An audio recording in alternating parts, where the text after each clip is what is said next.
এক্কেবারে ঠকে গেছি জানো তো। ওই যে নার্সারি গেছিলাম, ওখান থেকে অ্যারোমেটিক জুঁই গাছটা এনেছিলাম গন্ধের জন্য।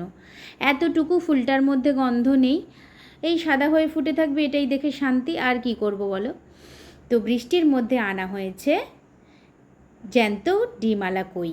আজ ইচ্ছে আছে তেল কই বানাবো, তোমাদের সাথে রেসিপিটা শেয়ার করব।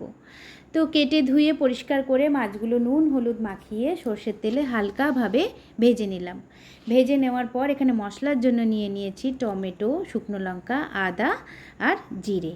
মশলাটা এখন ভালোভাবে পেস্ট করে নেব।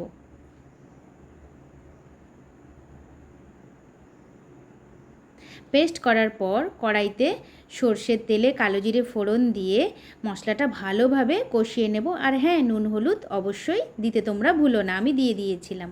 তারপর গরম জল দিয়ে কাঁচা লঙ্কা দিয়ে ঝোলটা ফুটে উঠলেই মাছটা দিয়ে ধনেপাতা দিয়ে নামালেই রেডি তেল কই। তোমরা কিন্তু অবশ্যই রেসিপিটা ট্রাই করো।